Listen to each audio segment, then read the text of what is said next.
42 years old and work for a company. I divorced my husband 2 years ago, and now I live with my daughter near my parents' house. My daughter is currently a 16-year-old sophomore in high school.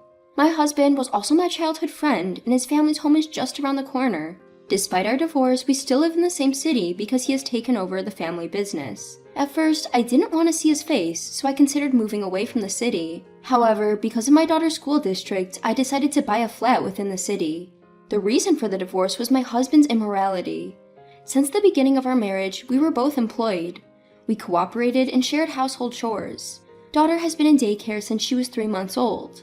Husband took over his family's ironworks business, but the company was struggling and he wasn't receiving a decent salary. We tried to negotiate with my in-laws several times, but their stand was always, we can't give more because the company's performance is so bad.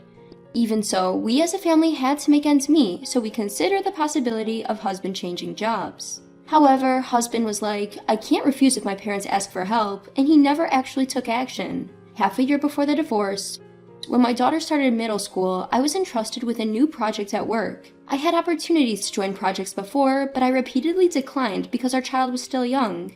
That being said, daughter was now in middle school. With the consent of my daughter and husband, I was able to take on the project. Doing so inevitably made it impossible to handle household chores as before. My work hours extended and even started to spill over into the next day. Amidst that, my daughter helped with household chores at my place and even cooked meals. My husband cooperated at first, but as soon as he saw an opportunity with my absence, he gradually stopped doing his household chores, let alone taking out the trash. Unaware of this, I was working my fingers to the bone every day. Then, 1 month before the divorce, daughter said she wanted to talk to me and asked me to make some time for her.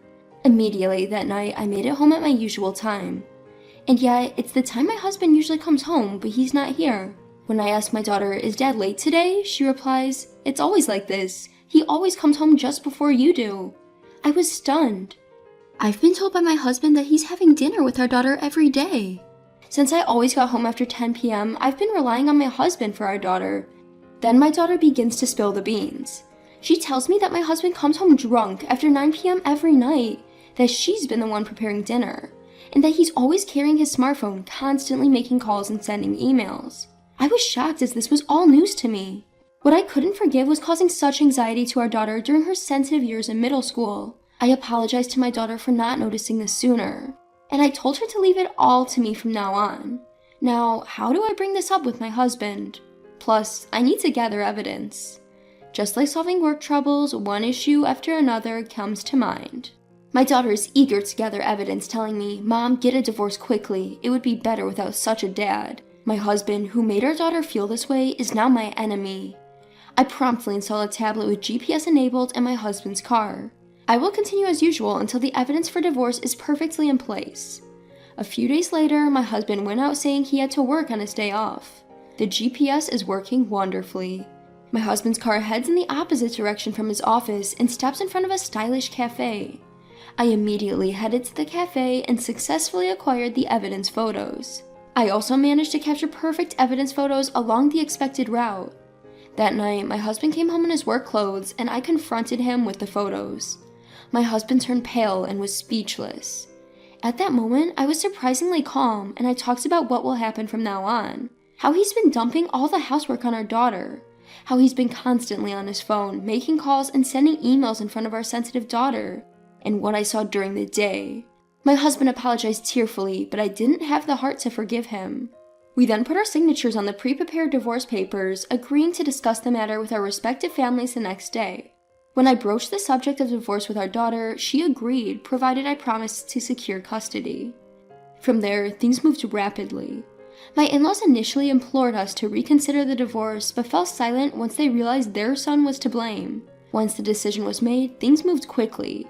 My parents said come home, but my daughter expressed her desire to live just with me and even offered to help around the house, so we began looking for a new place together. We were excited about finding somewhere stylish and close to her middle school. We then found an incredibly stylish renovated flat. Both of us agreed it was the one. I decided to buy that secondhand flat. Fortunately, I have a steady job, so we could afford it with payments similar to a monthly rent. My husband moves back to his parents' house. Life with my daughter after that was truly enjoyable. I was delighted to see how much she had grown, becoming not just my child, but also a friend with whom I could share anything. Several months later, during one of our busy but happy days, I received a call from my parents' house. "Listen, your ex-husband and his mother just showed up. They say they have something to discuss with you but can't get in touch. What should we do? Should we send them away?" I was surprised but decided to head over. I had blocked all forms of communication from my ex-husband, so the inability to reach me was my responsibility. It's a 5-minute drive to my parents' place, so I hurried right after receiving the call. When I arrived, my mother approached me with a wry smile. "I didn't expect him to come here with his mother. They seem distressed about something. Your father and I have no clue what's going on. We were surprised." I apologized and said, "I'll get them out of here as soon as possible," and walked into the house. In the living room, they were both seated politely. My father confirmed my presence and addressed them. "What brings you here? I can't imagine there's anything to discuss at this point." My ex-husband then spoke up.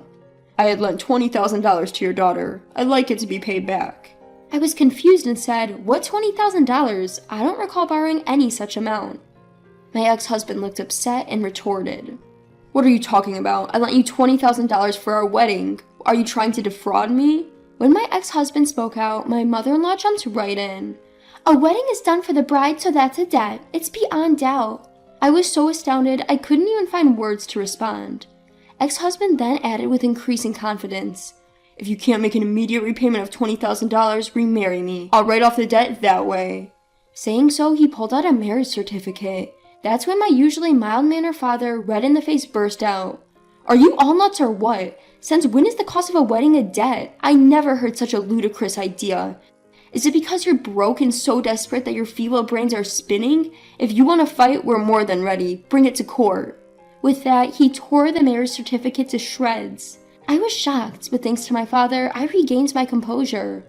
"The cost of the wedding is a debt, you say? Then I suppose I should claim 15 years of living expenses for the man who could barely earn a decent living, much less than a high schooler with a part-time job. That $20,000 won't even begin to cover it. Are you prepared for that? And remarry?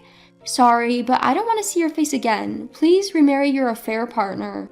Upon hearing that, my ex-husband, tears welling in his eyes, said, "I lost contact with that woman shortly after. It was just a fling, so it's no big deal." My mother-in-law then chimed in. "I don't think it's my son's fault about the affair. There's some responsibility on the part of those who only worked and didn't care about their home." I could barely contain my laughter. "Come on now, it's clearly your son who's in the wrong here. He did have an affair after all. Neglecting his home and having an affair is on him. Are you sure you're okay in the head?" Ex-husband, looking quite uncomfortable, then said, "I want to start over, but I really need some money." Money, of course. I knew I was more financially stable than my ex-husband, and I knew about his spending habits. I sighed deeply. "I'm sorry, but I can't fulfill your request. This is not a bank or a payday loan service. If you're broke, you'll have to live frugally. Please leave." Then my mother-in-law said, "Then how about $10,000, or even $5,000 would do? Just lend us some money. Our business has been going downhill and we're really struggling." As I was about to refuse, my father chimed in. "Hey honey, could you pack up some leftovers for 3 people? He asked my mother. With a warm smile, she gladly got to work. My father continued, "The best we can do for you is this. We've always taught our daughter to help those in need, but that doesn't mean we expect her to become a puppet to their whims. It means offering genuine help. We believe Jane has grown into a strong, responsible adult. Please take home a meal made with pride by my lovely wife today. And from this day forward, please stay out of our family's life." With that, he opened the front door, ushering them out. My ex-husband and mother-in-law took the packaged dinner my mother prepared and quickly left. Once they were gone, my parents and I exchanged glances.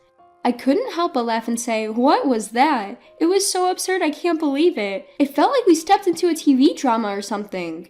My father responded, "Well, it was definitely more entertaining than a lousy drama. But I'm really proud of you, Jane. You've grown so strong." My mother also chimed in. "You really have grown strong. I'm surprised and proud. And what a sight that was. I put all the dinner in their take-home boxes. What are we gonna do now?" she said with a laugh. I suggested, "Let's go out for dinner, all of us together. I'll pick up my daughter and I'll treat you guys as an apology for causing trouble. I don't want to owe anything to anyone." My parents were delighted with the idea. Of course, our dinner conversation was dominated by the day's events. Word got around later that my ex-husband's metal workshop had gone bankrupt. Having only ever worked there, he started another job but couldn't last long due to frequent absences. The place where my ex-husband's family home used to be had also turned into an empty lot. As for me, my life continues to be busy as usual.